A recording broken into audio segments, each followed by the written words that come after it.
Hello and welcome back to the channel.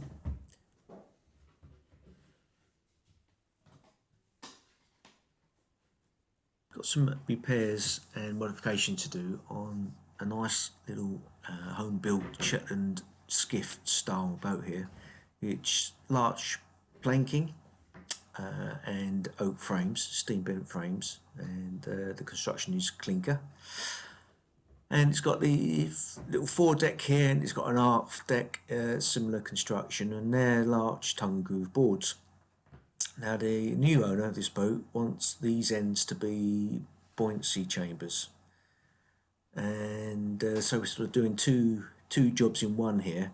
I'm routering out the seams of the tongue groove boards for two reasons. One, to make it look a lot better, because the oldish boat, those seams have opened up over the years, and secondly, it means that we can get some deck caulking mastic in those seams to make the deck a lot more waterproof. So to do that, I'm using a router, and I'm just positioning the straight edge here. So there's my little palm router. I've positioned the straight edge with the use of a little plywood jig that I've got. You just see at the top of the deck there. That jig is a spacer, essentially. It tells me how far the bit is from the edge of the straight edge. So I'm starting along here, just going nice and steady, just trying to listen to the router and to make sure it's making the same sort of noise. It gives you an indication of the pressure on the bit. So I'm working from my left to my right, which is right to left on the screen. And the reason for that is you always want to go against the direction of the cutter, which means when I'm pushing it from left to right, it's always going to want to bear against the straight edge. So I just have to carefully just push it along at the sort of rate that it wants to cut, and at the same time it is keeping itself basically against the straight edge, so I don't have to really go gung-ho with any pressure there, which is why I can get away with just a couple of weights and a clamp to hold that straight edge in place.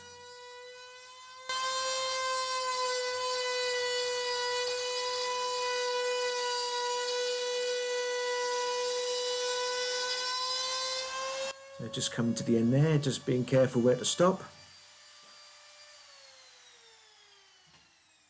Now that's a Bosch little palm router, and it's just a fixed setting. It's not a plunger type, although you can get a plunger base for those. So the bit is set at the depth, so you just got to be a bit careful at the ends, just to redraw the router very quickly, and obviously when you set it down like that. So we're routering here, I think from memory, it's an 8mm bit.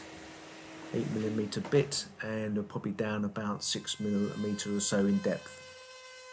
So here I'm doing the other seam, because I can't get the straight edge along the seam the other way around. I just used it because of the Samson post. I've got it set up so it means I'm just working the opposite way around. So I'm still going against the direction of the cutter, and just working away slowly down the straight edge. Now I've got the hoover there, and I just hoover up after I've done each pass, rather than have a special gizmo attached to the router to have extraction as I go. It's just too awkward in a small sort of job like this. Here we are at the aft end on the aft deck, looking forward. There we go, using my little plywood spacer. See, it's got the grooves in there, and that's enables me to position the straight edge and check exactly where the router is going to go, because that matches the router. So there you go, just switch on, just carefully start. Same again, I'm going to be pushing it away from us here, working from my right to my left. And as you can see, it is just a careful little one-handed operation. Nice sharp bit, and yeah, just carefully watch what goes on.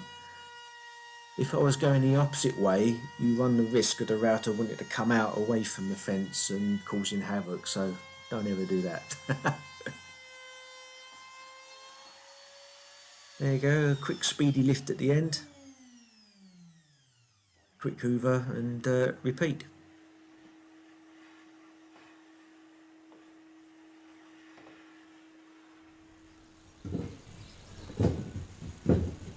So a bit later on, looking forward again, I'm now creating a bulkhead underneath that foredeck.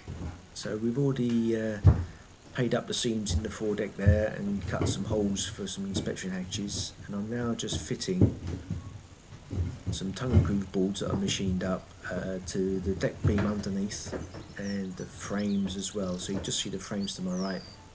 That's going to have the edges of these tongue groove boards fitted to them. And as I go, I'm just going to put a bead of mastic down each groove, just to try and help with keeping the balls together and making them a modicum of being watertight, and also they get bedded on mastic as well.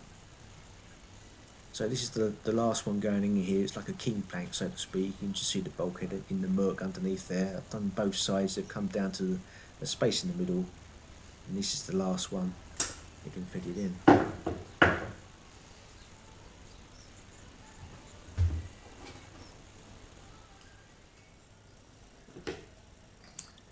And using those holes obviously helped with putting the bulkhead in.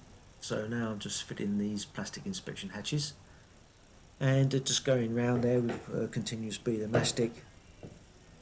I've already dry fitted them in the hole and drilled off the pilot holes for the screws and things. Move it up, get all the bits and bobs out of the way. Nice little bead there. Just carefully put them in position without getting any goo everywhere.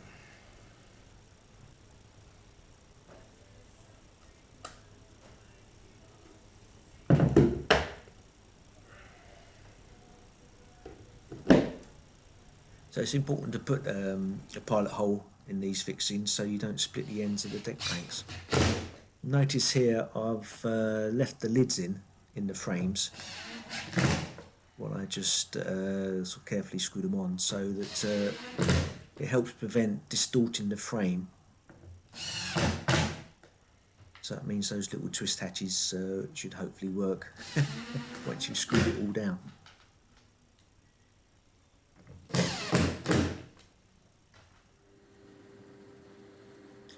So the next phase of the job here, got some oak here. I'm just running through the bandsaw. You can see I'm cutting a nice thin laminate there. The reason why I'm using a bandsaw rather than a table saw is that the blade itself is a really small kerf, so you're not wasting much material, and it means you can get a few more rips of laminate from one piece of stock. So just cutting in these now to make some stock for some laminated frames.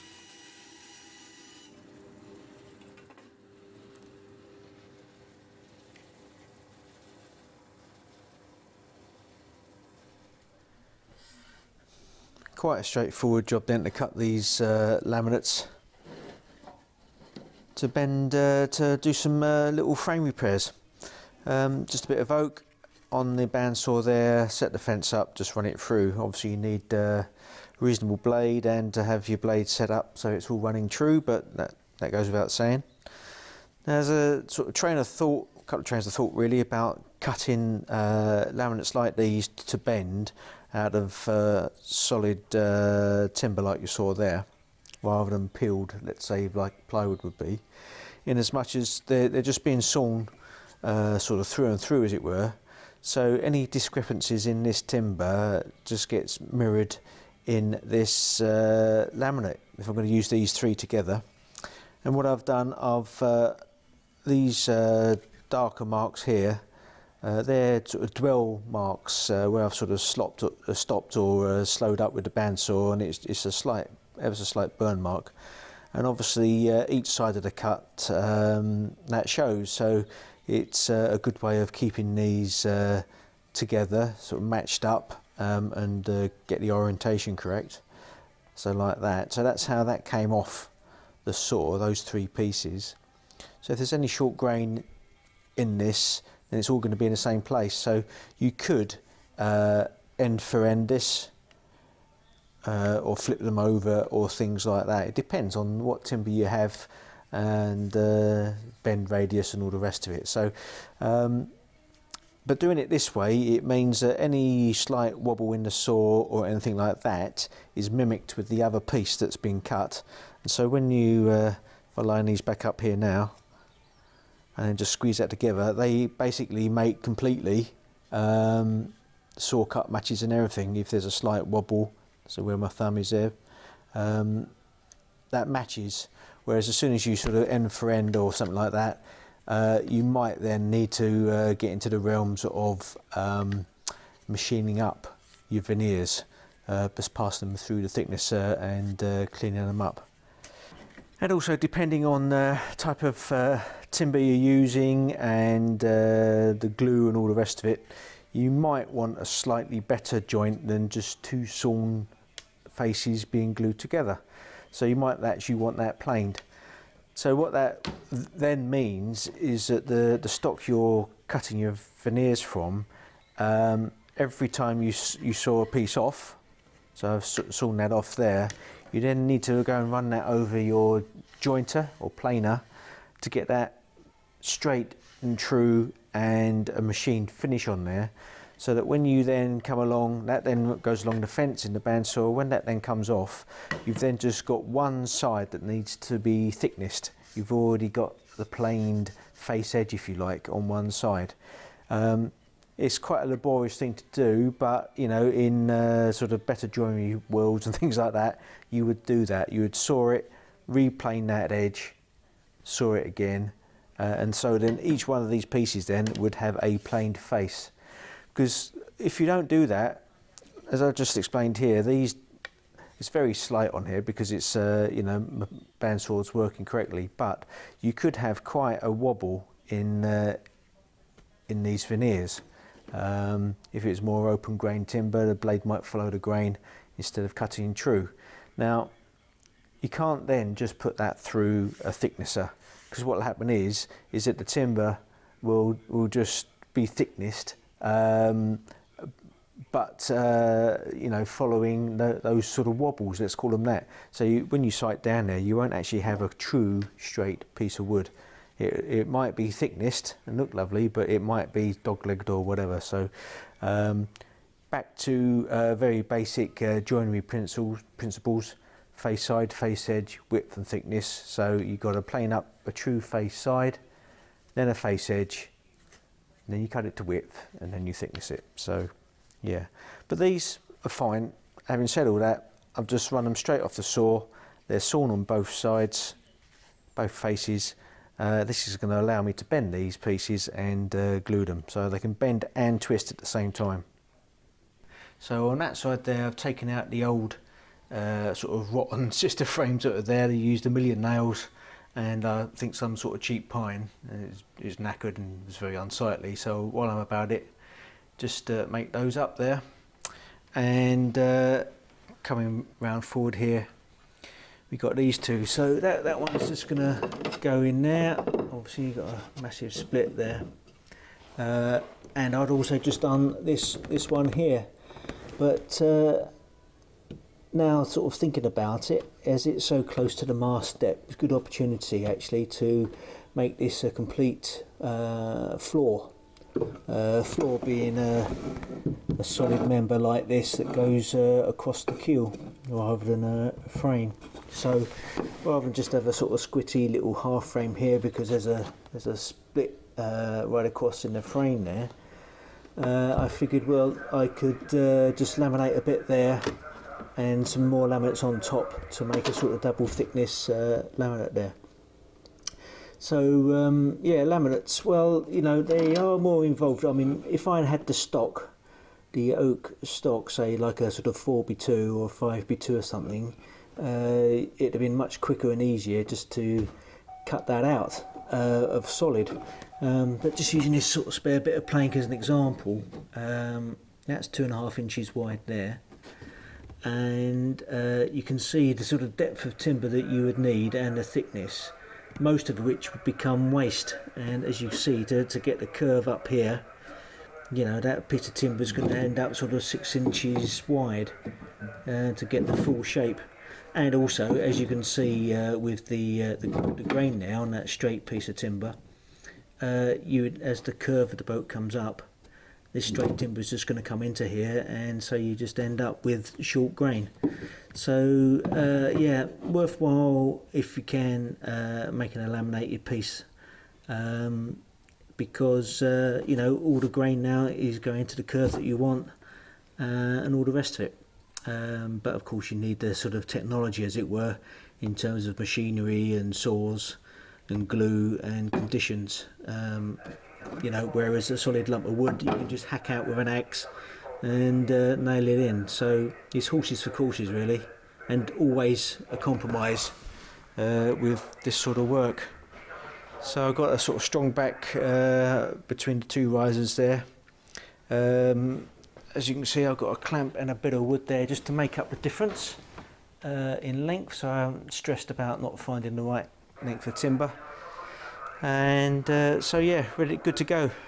I've got some random bits of wood here that hopefully I can just use as little sticks to push in, and just to hold that in place while the glue goes off overnight.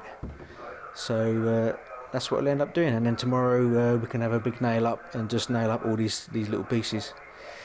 So yeah, with sistering, there's sort of two camps really. Do you or don't you? You know, is it better just to replace the whole frame? Yes and no. Obviously it's a better job just to go a complete new frame, but that's a lot of disturbance for just basically a split at one nail, because just where the splits are, the nails, the frame, sorry, either side of that is sort of good to go.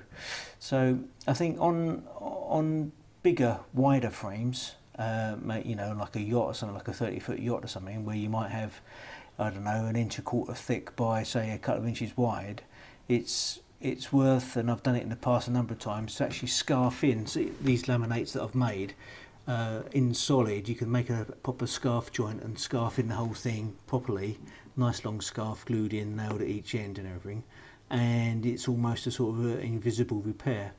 But on a small boat like this, they're very light frames, and you can see the whole structure and everything. To take that frame out, and probably more importantly in consideration, is how do you get a replacement one in.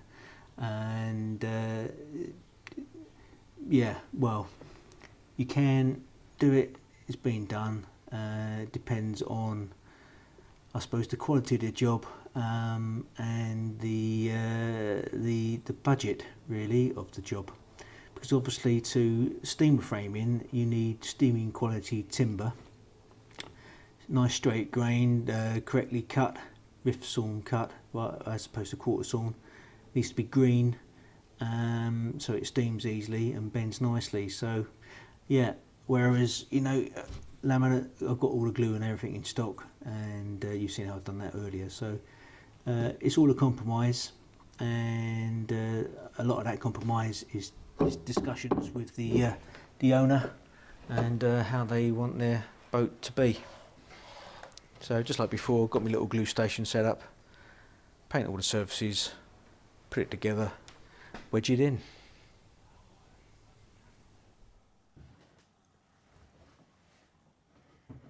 So just getting in the boat now with all the laminates bread and butter fashion glued up. So just on the saw install you saw there earlier, so just paint each face, put it down, paint the next face, put it down, and then you end up with a stack. So I've got one half of the floor there on the starboard side, and then another batch that goes on top again. So the initial bend and spring, just work it through methodically really, holding it there and just using the little sticks. As you can see, press down, it falls out, but using the little sticks, just getting started there, and just go one at a time slowly.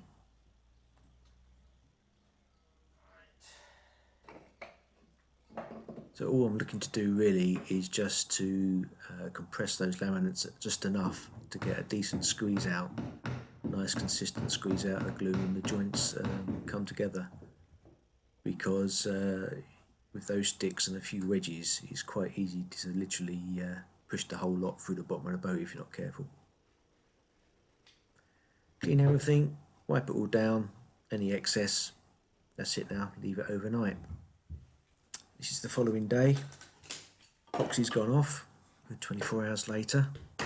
Now these are very light, these laminates, so I'm not too worried about any spring back or anything like that. Spring back being when the natural resistance in the timber wants to go back to straight rather than stay in the curve that glued it into, but this will be fine.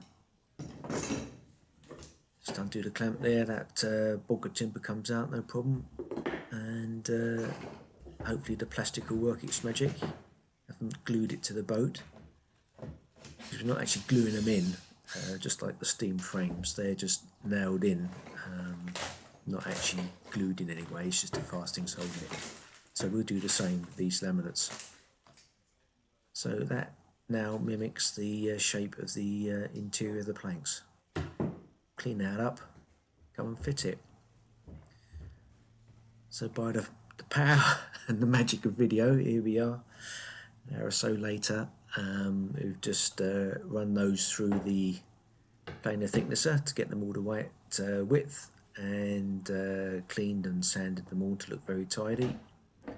And all I'm doing here, I'm just putting some Danish oil just on the back edges,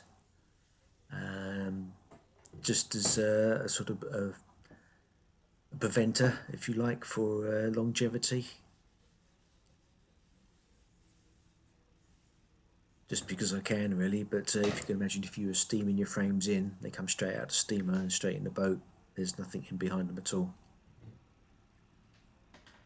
So I've already pre-drilled everything and dry fitted everything, and I'm just using some long silicone bronze screws here, just to screw it down into the hog of the boat. The hog is the flat piece you see there, which is on top of the keel. Some nice long screws, not bothering with a through bolt or anything like that. These are just screwed down, and then we'll use copper boat nails to come through the planking later.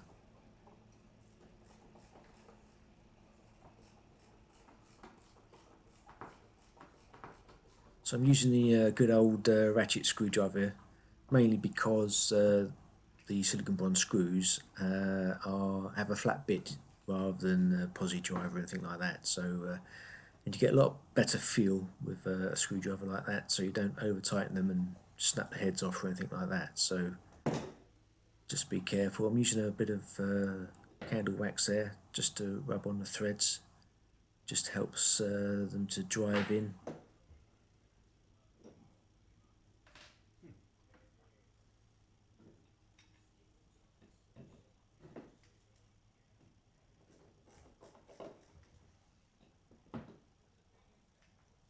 There's always two trains of thoughts when you've got just a straight chase in a screw like this, is whether you just tighten them up to the required torque, or whether you just give them that extra quarter or eighth turn so that all the all the screw heads line up.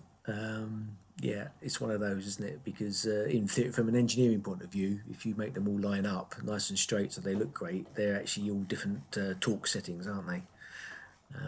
So if you had a Phillips head screwdriver, that wouldn't make any difference because you couldn't tell whether they were right. But yeah, in this case, they're all lined up. Just looks neat. There you go. I'm just making sure that's in straight with the other one. So they're in place now, ready to be nailed. So copper boat nails and roves. So it's a form of fixing the frames to the planking, and the planking to itself, in the case of this being a clinker boat. So basically it's a form of riveting. You have the nail, you have the rove, and as you can see, the rove has got a hole pre-made in it. So roves come in different diameters with different hole spacings, just as much as the nails do. Just like screws, you have different gauges. So obviously you get different lengths and different thicknesses, thickness being the gauge, and it's usually across the flats here. So these are square, and obviously when you drill a hole, the hole's round. So the idea is that you use a drill bit that is approximately, the diameter of the drill bit is approximately the width across flats. It does depend slightly on timbers that you're using, but that's the sort of general sort of rule of thumb. So obviously when you drive that nail through the round hole, it fills that, and the corners that are larger than the diameter of the hole bind on your timber, which makes this hold. And when we drive the rove over the nail with a rove punch there, see it's got a hole in it, that allows the nail to go up in there. The rove sits on there, trying to do all this upside down, the rove sits on there, that is punched over. Obviously put some blows on the end of the punch to punch that over.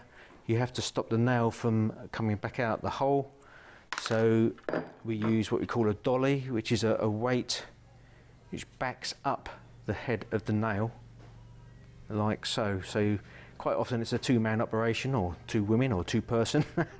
You have somebody on the outside holding the dolly against the nail head while the rove is punched over the top there. So yeah, and of course different gauge nails, you have different sized dollies, different weights, different hammers. Sometimes you can use another hammer, depends. Quite often you see with copper boat nails, they have a rose head which is sort of square and slightly raised, and you can just put any weight on that rather than a sort of specialist dolly. Yeah, so that's kind of it. So got our little frame. We're going to come through from the outside with the nail and then drive the rove over the top. That's the plan. Why copper? Well, it's nice and malleable, because we're going to have to cut these to length with some nips, and then just round over the pane over the end like a rivet, as you can see in the rest of the boat here. Sometimes you see these in galvanised. I've only really seen that in sort of a lot of Scandinavian boats actually, galvanised nails and roves, but there'd be a mild sort of steel iron type thing, but generally copper. So it can be quite a fine line between obviously the diameter or the gauge of your nail and its length and what you're trying to drive it into. Obviously into a sort of soft cedar is different into a hard oak, because obviously if this a thin nail, a long thin nail, you still got to drive in. They can bend quite a lot, so you might have to go up a gauge. You don't really want to go too wide a hole with your drill bit, because then it's not watertight. But generally you'll see or find that if I just move the camera, you'll find that especially small boats and dinghies like this and this sort of clinker construction, they generally have a similar gauge of nail and size of rove, because that's kind of what works through, a couple of clinker larch planks and an oak frame.